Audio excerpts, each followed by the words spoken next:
una, nagre-rent lang kami. So may bahay talaga ako. Kaya lang nung time na in-offer na sa amin, sa totoo lang ginawa ko, ginib up ko yung bahay namin na tinitirhan. Yung bahay nyo, yung baba, ginawa nyo yung gym, tapos Opo. nag-extend pa kayo, di ba? Opo, sa taas kami. So yun yung sinasabi ko na ngayon, may property ka, pero pinakikinabangan mo. Kuya B, ang itatanong ko sa'yo, gaano ka kadalas nag-gym dito sa kanila? Araw-araw po. Actually, dumating pa nga po sa point na tumigil ako din. Siyempre, nag-aalaga po ako ng mga anak ko. Alam na ano po nila, na-witness po nila yun. Then, dinadala ko pa po dito yung anak ko makapag-gym lang. Ganun po ako Ganun talaga. Yes, Sobrang hindi desidido talaga. Hindi pa po yun. ako nagbablog nun. Nakita ko yung katawan mo nun, hindi naman Yes ka po. na So talaga na, dito ka nagsipag talaga Opo, mag-workout. Kung magtatagal pa to, ano yung maipapayo nyo doon sa mga ibang mga gustong magpumasok sa gym business? Sa umpisa kasi dapat Ganda araw po, ako po si CRP na Gym Dipo. So excited na naman tayo kasi meron naman tayong another gym dayo. So ngayon, dinayo natin si Awings Gym sa Mary Chris Complex sa General Trias at sinuwerte tayo na nakasama natin si Kuya B, ang baki ng Pinas sa interview natin. So, tapusin niyo po tong video na to, tapos at the end of the video, bibigyan ko kayo ng 5 na take ko doon sa interview na to. Panoorin niyo po to. So, andito po tayo ngayon sa Awings Gym sa Marie Chris Complex sa General Trias. Kina Ma'am Annabel at saka kay Sir Awing. Kasama rin natin si Kuya B. So, may mga konting tanong lang tayo tungkol sa gym business kay Ma'am Annabel at saka kay Kuya B kung paano yung mga program nila dito sa Awings Gym. So, Ma'am, yun. Kasi, basically, itong mga equipment na to, natatandaan ko kasi to, previously, na i-deliver ko to dati sa ibang client, pero nabili nyo na second hand. Apo. Kailan nyo po nabili? 2019, mga November. Ano yung storya na ma'am? Paano kayo napunta doon sa gym business na yun? Kasi yung husband ko, siya talaga yung mahilig mag-gym. Ano niya talaga to? Hilig niya talaga. So, nung time na in-offer sa kanya, actually, yung gamit na yan, doon siya nag-gym dati. Friend niya rin yung may-ari. So, in-offer sa kanya, pero nasa barko siya, kasi seaman nga siya. So, ako yung naiwan dito, pero wala naman akong hilig. Kaya lang, kailangan kong tanggapin eh. Kasi sabi niya, sila nag-transact. So, ako na naghanap ng pwesto hanggang sa numpisan, sa maliit lang doon sa kabila. So, bali, ang kwento pala, si Sir Awing talaga is nakikigym lang talaga doon sa sa previous na may-ari siya nito. doon. Opo. So, actually, maikwento ko lang kasi parang gano'n din yung pinagmulan ko eh. Nung nagsimula ako kasi, mas maliit pa rito yung gym ko, 30 square meters na garahe lang. Kasi hilig ko rin mag-gym eh. So, sabi ko, why not na yung business ko na itatayo, yung kumbaga gusto ko na, yung hobby ko na. Tapos na taon pa na si Sir pala nagtatrabaho din sa abroad. Apo. So, pagka wala siya, kayo yung nagmamanage dito Ako. nung gym. Tapos, ma'am, kasi may previous episodes kasi ako dati regarding do sa gym, sa bahay na asset. Kasi medyo naging controversial yon kasi yung iba parang disagree sila kasi sa akin na parang sinasabi ko na liability yung bahay. Hindi ko kasi sinasabi na liability yung bahay, pero pwedeng maging asset kagaya ng ginawa nyo. So, sino ba nagmay-ari na itong property na to? Actually, yung doon sa kabila, unang-una talaga. Kasi dalawang pwesto na to eh. Yung una, nagre-rent lang kami. So, may bahay talaga ako. Kaya lang, nung time na in-offer na sa amin, sa totoo lang ginawa ko, ginib up ko yung bahay namin na tinitirhan. Binili ko tong pwesto kasi ang inisip ko, commercial siya eh. Pag negosyo, yan Tama. Yun, binili ko yun. Binenta ko yun, tapos binili ko tong pwesto. So, Kaya naging amin. so ngayon, yung bahay nyo, yung baba, ginawa nyo yung gym, tapos Opo. nag-extend pa kayo, di ba? Opo, sa taas kami. So yun yung sinasabi ko na ngayon, may property ka, pero pinakikinabangan mo. Kung may natutulugan kayo, tapos at the same time, meron din kayong pinagkakakitaan Opo, kumikita dito. siya. Tama. Tapos, usually, magkano yung per session nyo rito? 30 lang ang per session namin. Pero mga nakakailang tao kayo sa isang araw? Mga nasa 50 to 80. Yan, mga 80. Isipin mo yon. So, do the math na lang kasi binabangkit ko yun sa mga vlogs ko.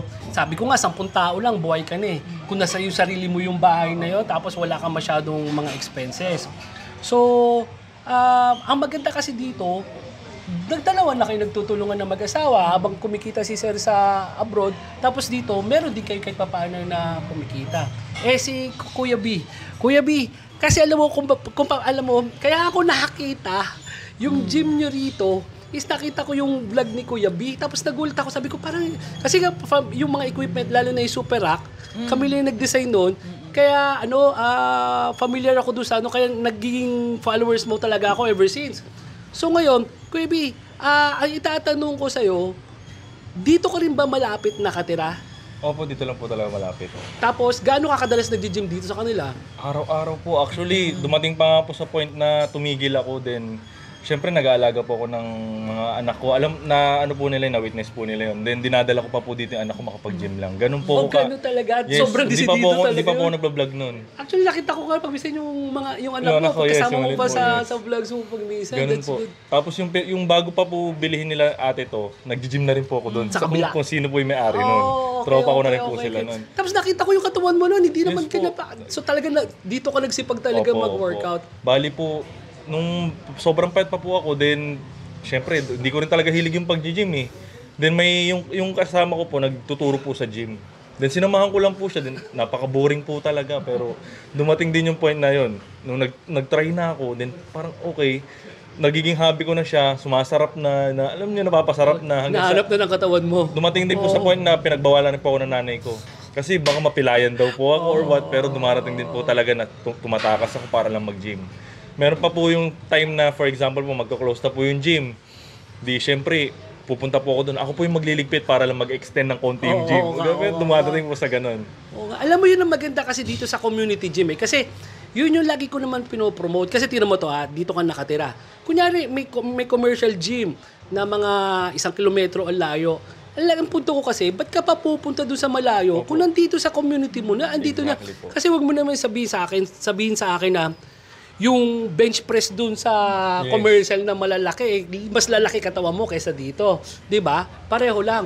Tapos nakikita ko, pag minsan nga, alam mo, di maiwasan yung may mga nambabash pag marami na yung yung mga followers mo nagko-comment, lalo pag nagte-trending.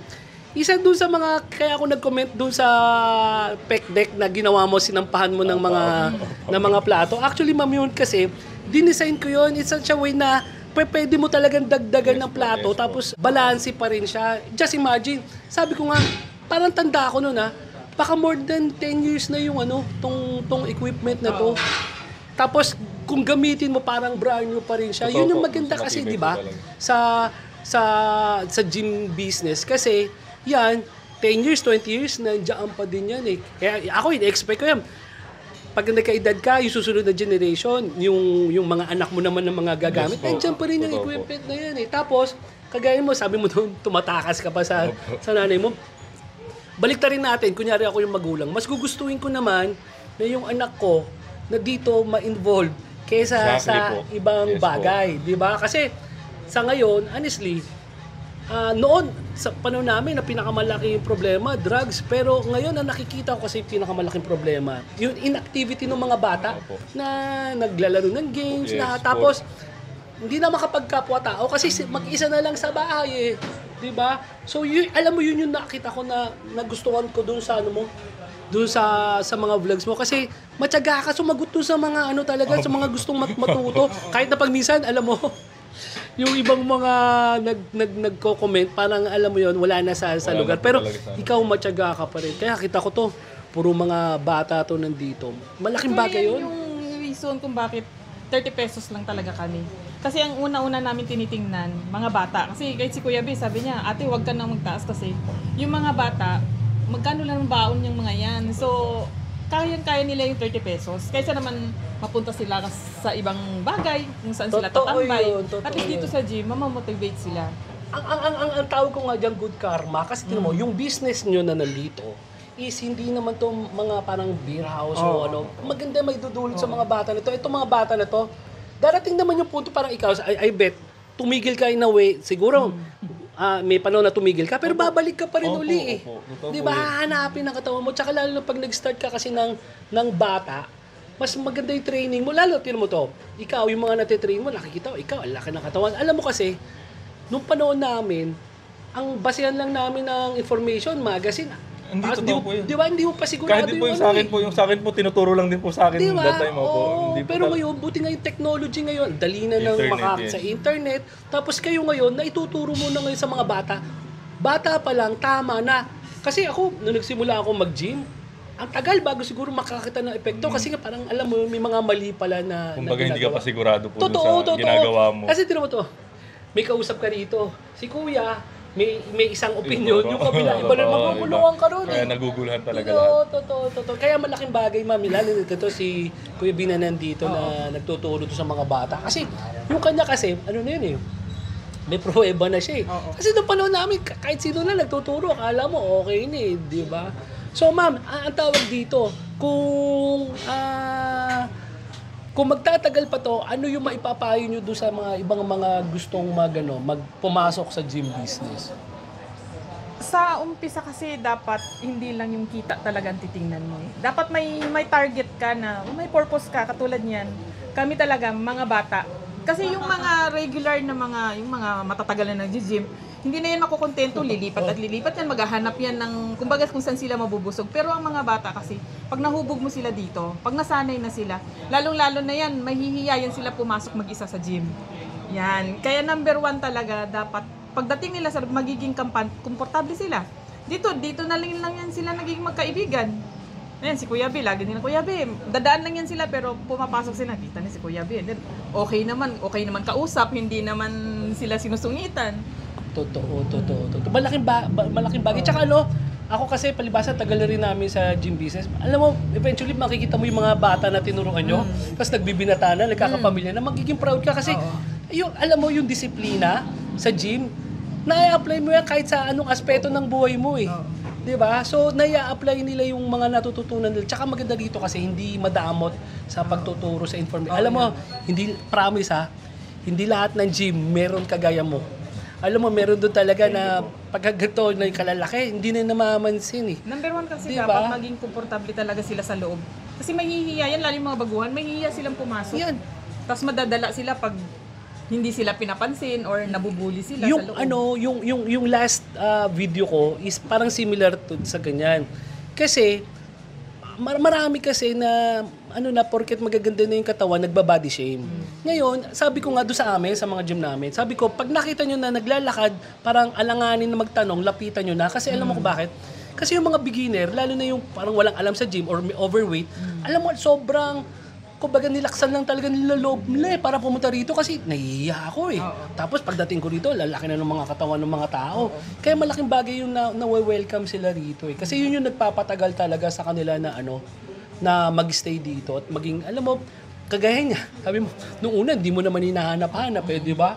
Eventually, kahit na ayaw mo, napipilitan ka. Lalo na, alam mo, experience ko sa community gym na ganito, kahit tinatamad ako, pag nakatambay ako sa labas, may nagyaya sa'yo tropa, diretso buhat ka na eh. Kasi gantong-ganto talaga, yung unang gym ko talaga, gantong-ganto. Meron lang kaming upuan sa labas, nakatambay lang na parang normal na tropa. Tsaka, promise, iba yung camaraderie, yung pagkaganto yung gym business.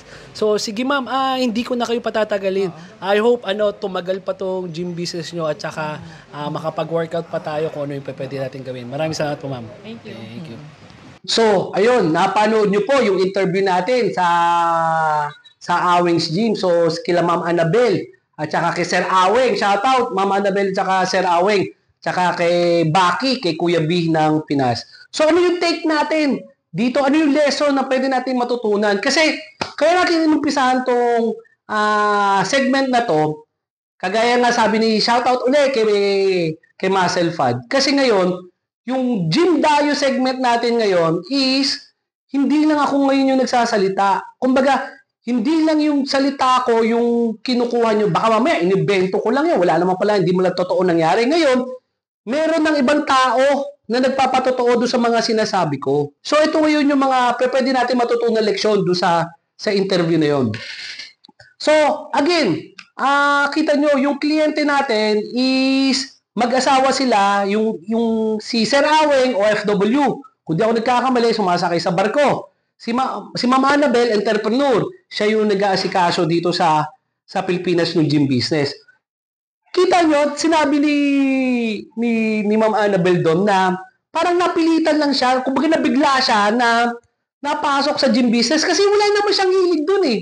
Kasi si Sir Aweng, nakikigym lang siya doon sa original na may-ari nung gym na yon. So walang kinalaman si Ma'am Annabel, kaya nung binenta ngayon ni Sir Andrew, yung original na may-ari na yon, yung equipment, kila Aweng, at nagsumakay ng barko. Sabi nga ni Ma'am Annabel, nung time na nilipat yung mga gamit, parang si Sir Aweng nasa barko. So, mga tropa, sila Kuya B, ang nagbuhat ng mga gamit, palipat do sa bago nilang pwesto.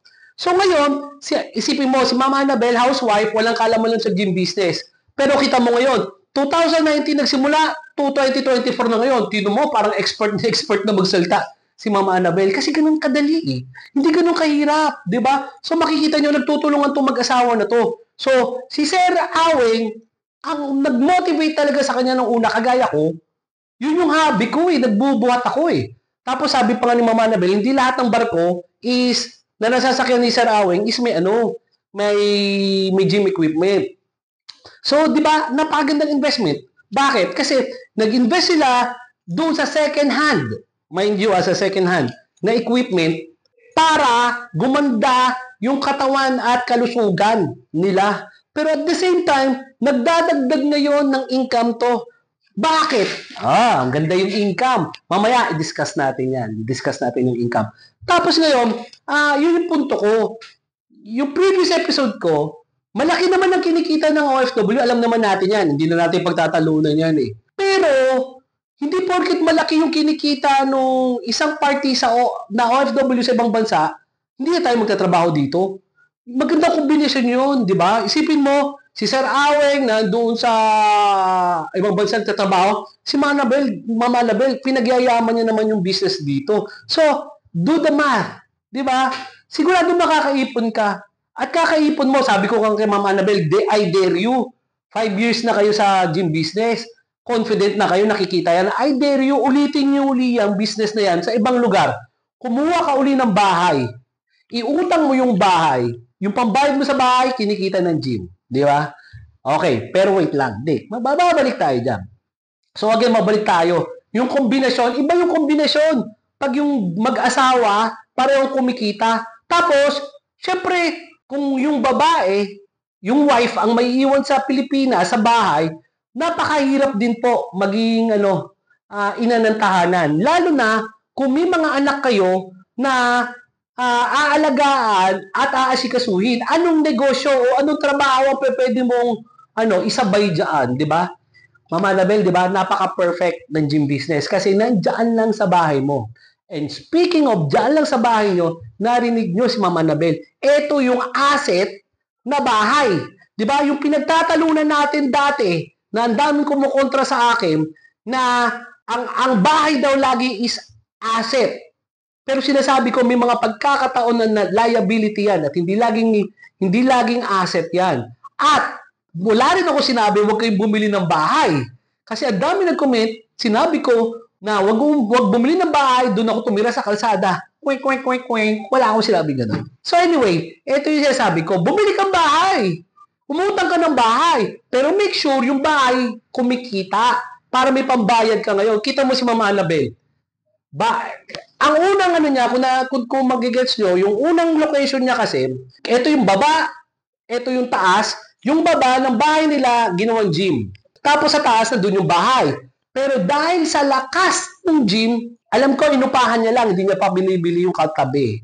So, inupahan niya yung katabi. So, dalawang bahay ngayon yung ino-occupy ng gym niya. Yan, makikita niyo naman sa video eh. So, makikita niyo sa video yan, dalawang gym yan. Daming tao. Promise.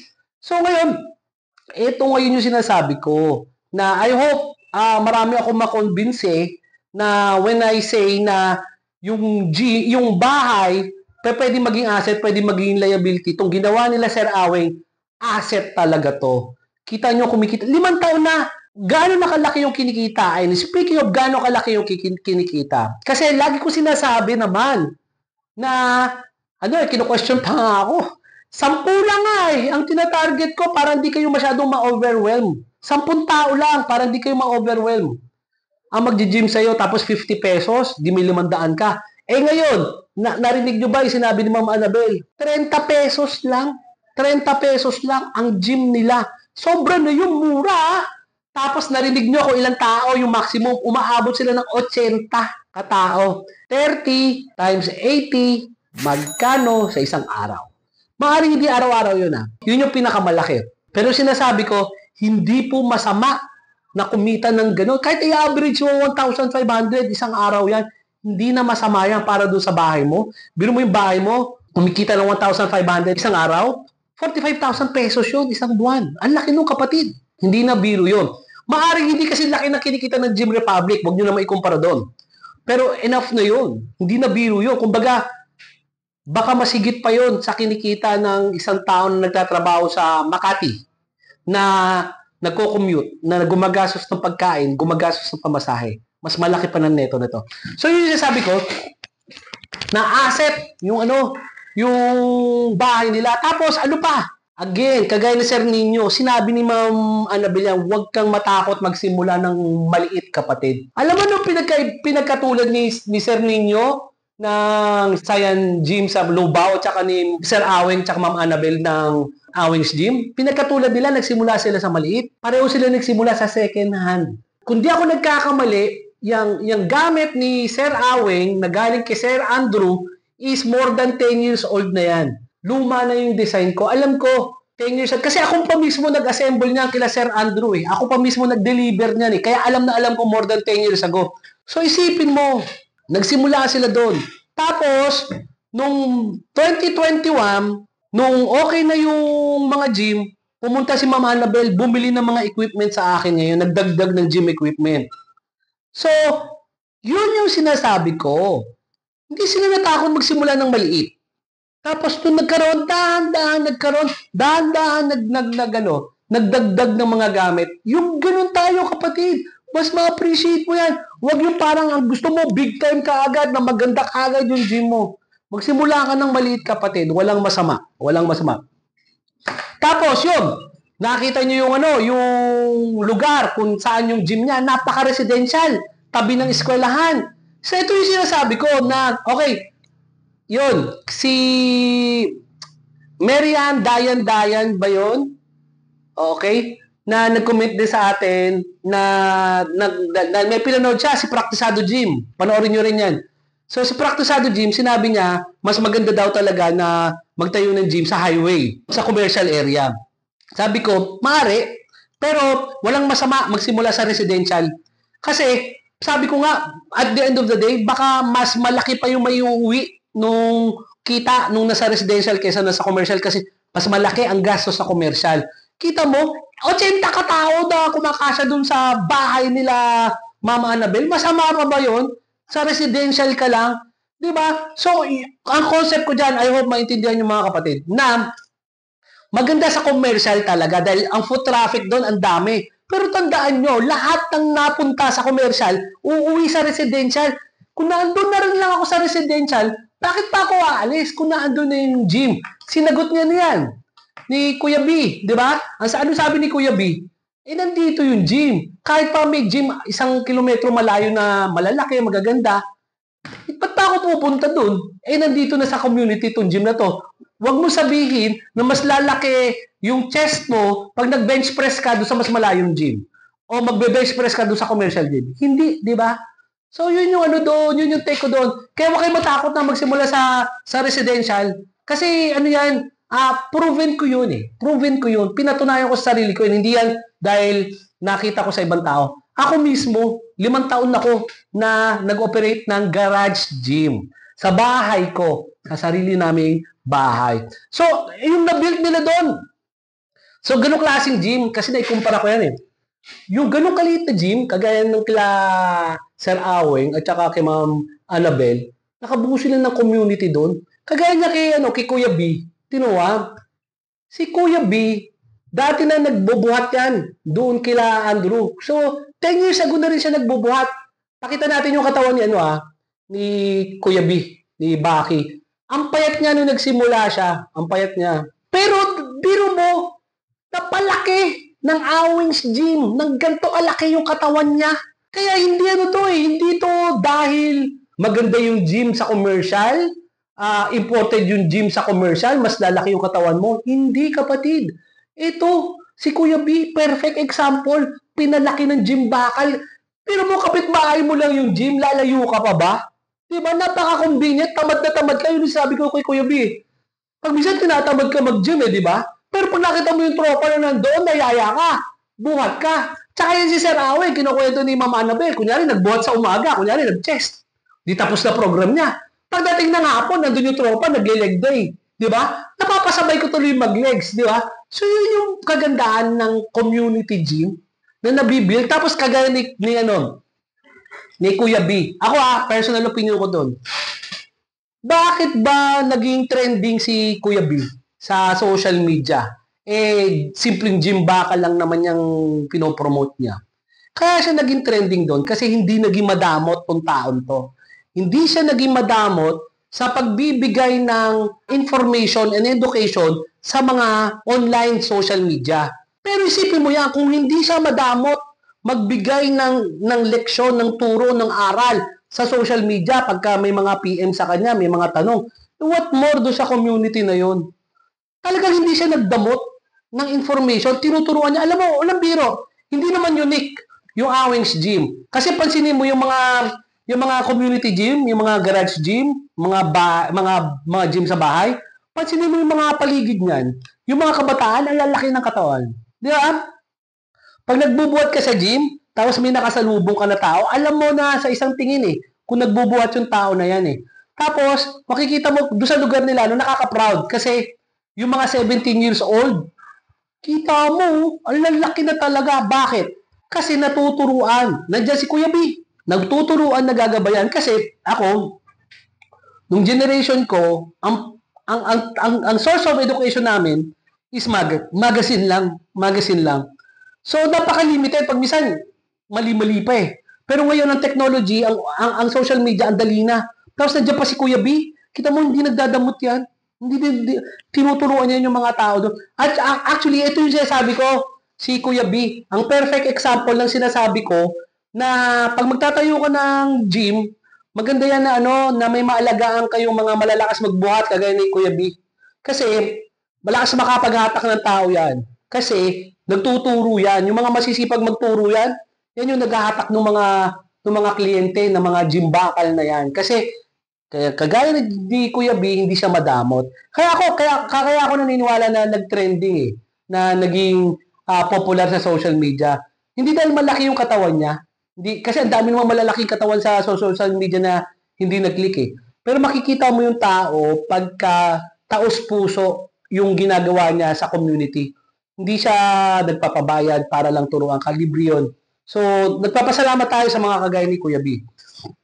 So, kagaya naman kila Sir Aweng tsaka kay Mama Annabel, nakaka-proud kasi sabi ko nga, alam mo yun, yung naituturo ko sa YouTube ko, sila yung perfect example nung lahat nung itinuturo ko Yung asset na bahay, yung OFW magpaplano, yung OFW may asawa, magkakaroon ng gym business, yung bahay mo, pakinabangan mo. Tapos sinabi rin ni Mama Annabel, di siya masyadong papaganda ng parang ganito lang, simple lang. Kasi yun naman yung masyadong maayos yung hindi naman dadami yung tao, siksikan na nga. Mas mabuti pang mag-invest doon sa equipment. Kaya nakaka-proud. Kaya gusto kong balikan talaga yung mag-asawa na yun, si Mama Annabel tsaka si Sir Aweng na interviewin Kasi sila yung perfect example nung mga itinuturo ko. Wait, there's more. Nalimutan kong bagitin. Isa sa pinakamahalaga na note ko dito sa video na to.